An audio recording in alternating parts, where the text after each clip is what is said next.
see. All right, so in January of 1996, I saw Jumanji for the first time. This Yes. is my actual ticket from that day. This is what I asked you to bring. You told me to bring Last this. interview, I said, let me see the ticket. Yeah, and it's kind of hard to read it. It's a little faded off. Wow. I'm just curious, do you have a collection of anything crazy like that when you were younger? Let's see. Well, I mean, this is really special, man. I'm not quite too sure if I have anything. I'll tell you what. When Hulk Hogan came into the WWF in 1983 or 84, I can't remember. This is when he was getting ready to blow up. Vince McMahon said, "You're going to be my guy. I'm giving you the ball. I'm giving you the baton, and I want you to go." Hulkamania running wild, right? Right there, like right when he came in, he was wrestling in Madison Square Garden. He had a white headband that said Hulkster. Do you remember that? Yeah, dude? I remember seeing that. He came in the ring, and I was at Madison Square Garden. I was sitting front row with my mom, and I was watching the matches. And he came out, and I'll never forget, he was wrestling Paul Orndorff, Mr. Wonderful. He takes the thing off, and he throws it to the crowd, and I was like, and I caught it.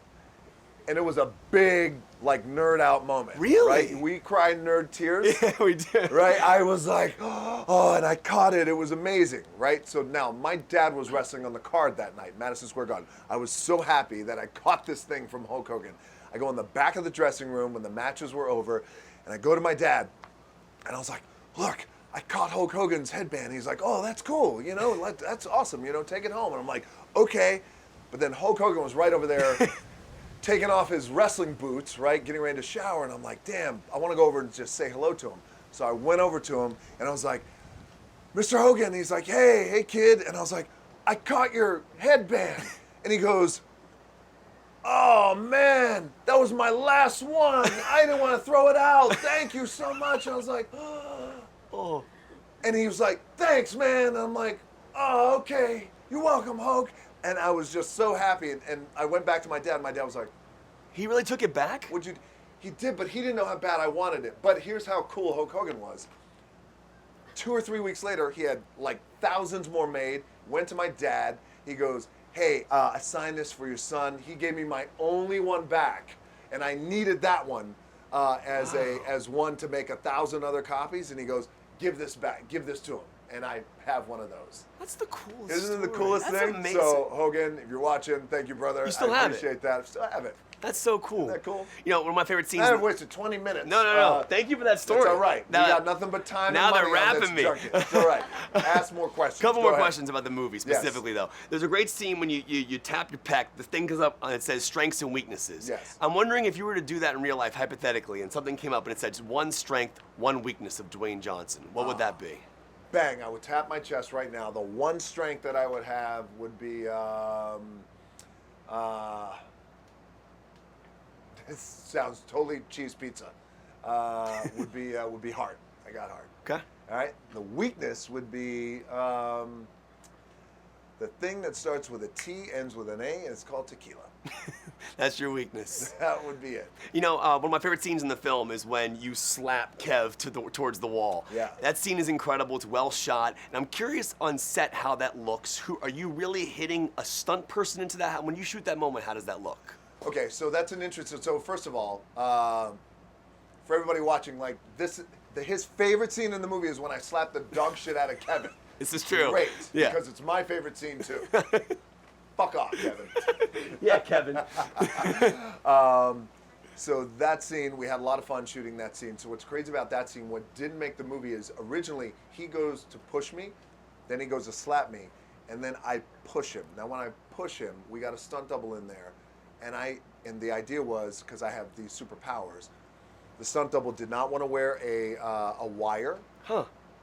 And because we were going downhill, because it was on a cliff, as we were climbing up the cliff, and he goes, no, just push me. So the idea, so I shoved the shit out of this stunt double so hard, he flies up in the air, falls down, bang, gives himself a concussion, stop shooting. We change that scene up, and then all that then turned to a little slap in the movie. Yeah, so what you see in the movie, there was something much bigger, but then the slap wound up turning out great because badass. Yes. Yeah. So no, did we use a stunt double? No. I actually slapped the shit out of Kevin Hart right in the face, and he was spitting out chiclets. Yes, meaning One more question. Can I ask one more? Yeah. I love the scenes when the lives reset. Those shots are so cool. It's kind of a two-parter only because it's a similar question. But I'm Right. curious, when they shot the initial shots of you first jumping into Jumanji, were you on a set just hitting leaves as you fell down? And then secondly, when you do come back and you had that awesome superhero landing, Yeah. how do they make that look like you actually fell down, hit the landing, and then you continue in the same shot? So, cool question. So, we had a camera rig on. I love your questions, by the way. Thanks, See, man. This is why you love movies, man. Yeah, Continue. I love this. You know I love this stuff, I man. know It's you my do. favorite stuff to ask. I love it. So we rigged my stunt double and dropped him down a long line, probably about about 200 feet. Bang! Dropped him through a bunch of brush, jungle, foliage, everything, and you'll see his feet coming down, and you'll see just like swiping away. Yeah. And it was a really cool shot, like coming down, right? And then the land. We got up probably. I stood on something and then just jumped off it, landed, and then little movie magic.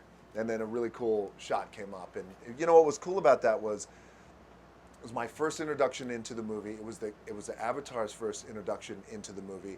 And for the first 15 minutes, you see Spencer as how you see me, as a terrified teenage kid, insecure, not good with the girls, suffering from multiple allergies.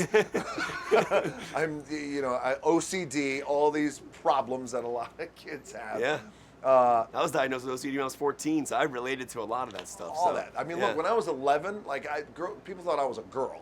Like that's screwed Really? up. And that was at 11. So by the time I got to 13, luckily my hair grew a little bit. So by the time I was 11, I had this afro, very soft hair, soft skin. It was not a good look. Yeah. So anyway, that's in that scene of the movie where it's the first introduction is me as that avatar. It's got to look cool, got to look badass. So that's the thing.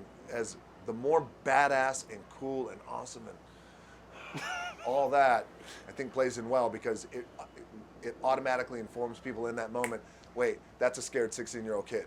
Yeah, you nailed it, man. I'm glad you dug I it, love the man. facial expressions, even the little smile you have at the end when you slap Kevin. You're like Yeah. that awkward smile you have. It's so great. I gotta tell you, it was this role was so much fun to play. Also, it was really challenging, I think, just as an actor, because there's a duality there where you're playing essentially a superhero, and you have all these cool superpowers, but then within the same frame of the scene, like you're also a terrified 16-year-old boy. Yeah. And Jack, of course, in my opinion, for everybody watching, Jack Black steals this movie. He's incredible. Yes. He's incredible. When He's playing a 16-year-old girl. It's so good. Dude, they're wrapping me. I feel bad, but they're wrapping me up, Always man. a pleasure, It was man. awesome. And by the way, really good to see you, man. Thank Good you to so see much for you being too, so kind man. to me, man. Oh, of course. Really. First of all, congratulations to you guys. Back in 1996, in January, I saw the first Jumanji film. I still have my ticket Wow. for that movie. It's No, you don't. It's a bit faded, but look closely. You He can may see it. be the best. Yeah. Damn, He dude. may, you can see it. That You takes can the see cake. it. You Do you may have be this the for like best. all of the movies you saw as a kid? Every movie I saw from '95 until about 2010-ish. man. You may be You're the a best. saver. No, Are I'm you serious. a bit of a hoarder? Do you have Bit of like a too hoarder. much stuff? Yeah, I was gonna ask you guys, are there You're an things- artist. Are there things you collected that were kind of crazy when you were younger that you may still collect now? What do you got? I got basketball cards, but I don't know where they are. Yeah, no, you gotta find those. I gotta find them, Those man. would be worth something now. I got some really good basketball cards, like a Michael Jordan got a rookie Jordan. card is in there. Damn. I don't know where they are. But I bet you didn't keep it in the plastic. Yes, in the Oh, plastic, man. like my collection. Like, where are my cards? I What got about you? my judo trophy. I won a judo trophy when I was a teenager. Okay. And it was probably mostly because I outweighed the competition by a lot. And you got a big advantage. It's easier to flip people when you weigh twice as much as them. I'm so But stupid. I was still about to very ask proud. you. I was about to say, what do you think that's worth? Jack? You're not like keeping it in mint condition, are you? It is a plastic Damn. piece of crap. It's but in a good case. it's got a lot of sentimental value. Yeah. It reminds me that sometimes in a pinch, I can be a badass. Where are my basketball cards? I'm glad I just We thought gotta about find that. these. I have to ask you about this amazing scene when Dwayne just slaps you against Yeah. the wall. Yeah. I'm curious, as a filmmaking element, what happens there? Are you actually like not being launched, but how does that scene get filmed? Well, of course, you do it in pieces. Yeah. It's done with, and this is not because of me, because I do my own stunts. Some days I take off. This was the day that I chose to take off, so my stuntman stepped in, and they harnessed him up, and they simply gave him a hard yank, And with that yank, he flies from this side all the way out of the frame, and then they pick it up from another side of him smacking into the wall. But it was my stunt guy really on a harness getting pulled and them editing it up. But he does a great job with taking those falls, man, and making a lot of the stuff I do look real. So I'm lucky to have him. Shouts out to you, Jay. You definitely make me look good, man. And to my stuntman, Jimmy, the yank is one of the most serious stunt moves. They don't get enough credit for the yank. There should be an Oscars for stunts. I don't know why there isn't, but I do want to ask you about the scene, obviously, when we learn your strengths and weaknesses. And I'm sure you guys are getting this question, but if you were to hit your pec and a screen came up beside you, what would be one strength and one weakness you would see on that screen about yourself? Good question. Well, definitely one of the weaknesses would be Big Mac. It's hard for me to drive by the Golden Arches without stopping. I know that it's poison. Extra special sauce, though, I get the extra. My strength, I'm going to say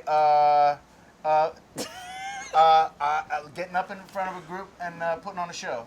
That's an obvious one. I like to put on a show. Yeah, I was going to say, that's an obvious strength. You? My strength, the ability to make people laugh. That's a strength. My weakness. My weakness would be the ocean. Really? I love the ocean, but at the same time, if you like, I like it for 10 minutes at a time. I'm out. I got in. Woo! It was warm. All right, I'm out. Let me out. I feel like the shark is out here somewhere. Kevin, there's no sharks out here. Where's the turtle? Something. Just get me out for a second. I gotta always regroup. Now, Jack, behind us is Mr. Nick Jonas. There is a mouth-to-mouth sequence in this film, which I thought, without giving anything away, I'm just curious how many takes that scene was, and just the preparation that went into that moment. We're talking about the CPR scene? CPR scene. It was strictly professional CPR. Mm-hmm. Yeah. And how many takes did it take? Yeah. The regular amount of takes. Yeah. And there was just clinical. Yeah. It's quick. It was very. There was an erection, but that was an acting. I saw that. That's all acting. Method. You realize. You chose. It was method for That's Bethany. just part of the character, and I was able to draw on sense memory. Great. And remember things that give me an erection. Yeah.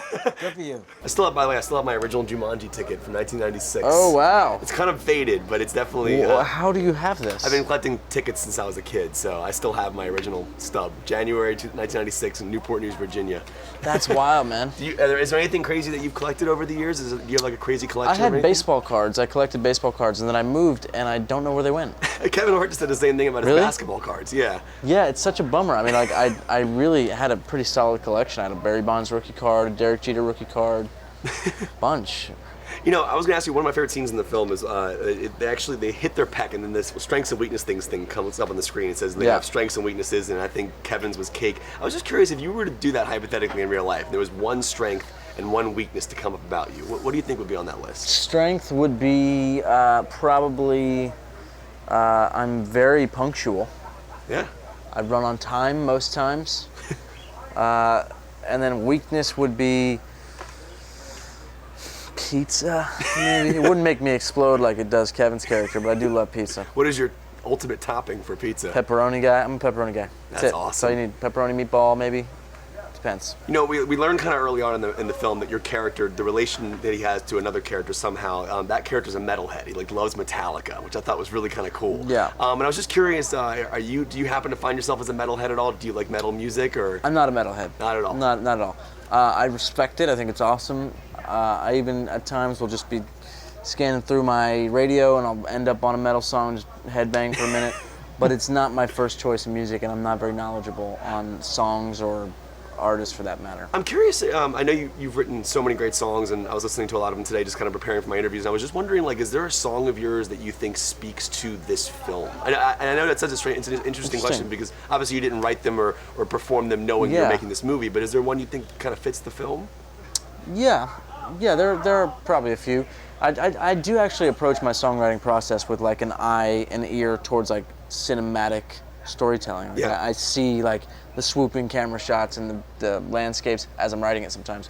And there are some songs actually on this new body of work that I haven't released yet that kind of have elements of that. There's one called Hold On To Me, which is about friendship and caring for somebody, and I think a lot of the themes in this film are friendship and finding a way to kind of see the world around you and take that in and be who you are. My favorite scene, one of my favorite scenes in the film is the helicopter moment, and that shot. I mean, I don't want to give anything away, but it's so cool what you guys are doing with that. And you're obviously driving or flying the helicopter. I'm curious, when you were filming that scene on set, what it looked like for you. Were they moving it on a gimbal? How And did it was that? just all green screen. It's crazy. Yeah, so you have to really use your imagination. And then they would yell out things like, giant rhinos! And then you have to react to the giant rhinos. And there's those moments kind of when you're doing stuff like that and you go, all right, this is my job. Like, Yeah. I'm playing pretend with a bunch of really great playing pretend people as well. It's Yeah. very funny. You know, your character's obviously, his mindset's stuck in the 90s, and he uses words like stoked, and I'm just curious, were there things about the 90s that you specifically liked, or words that you still might use in current day? I still say stoked. I'm really stoked about it. What else does he say that he goes, well, he talks about Cindy Crawford. Yeah, yeah. Which, you know, just to be clear, like, well, someone says something, it's like, not Cindy Crawford hot. Yeah, I think she's still the Mecca. agree. Completely agree So- with you. I'm still with my character's opinion. On Cindy Crawford. Yeah. I'm sure you've been getting asked this question a lot, but I'm curious about it. You have a crazy CPR sequence with Jack Black. Yes. And I'm just curious, when you film a moment like that, like, do you have to do it multiple times? Is it awkward to shoot a scene like that on set? Like, Lots of times. Do you talk to him like Different a- angles. Different angles. Breath mints involves. I was wondering that. Do you do breath mints before she Definitely. Out of courtesy for the other person. But you know, it's an important piece to a story, Yeah. and it's mouth to mouth CPR. Yeah, well, it's a good scene. Yeah. You know, one thing I want to ask you, obviously you're a great performer, you're a great songwriter, you have Thanks. an amazing voice. I'm wondering, can you compare and contrast the idea of camera being on you shooting a scene in a movie to walking out on stage and being with a crowd? Because when you're with a crowd, you have a live audience reaction, you can feed off that energy. But with a movie, while you have your co-stars, everyone kind of has to be quiet on set while you're shooting your scene. Can you talk about the difference, those two? Yeah. Well, you know, my original acting experience came from being on a Broadway stage. It's kind of where I started. And so I was kind of spoiled in that, you know, in those performance settings, you've got that instant reaction like you would at a concert. But I think there are some similarities. You know, when you're in it and you're like locked in a scene, whether it's comedy stuff or action or dramatic work, you can really feel it. You know, and you know when you're in there and you're kind of focused. And I think that I try to be as present as possible in both settings, and you can get the same rush out of each one. That's cool. Well, listen, man, it was awesome talking to you. Thank you too, so much man. for the time.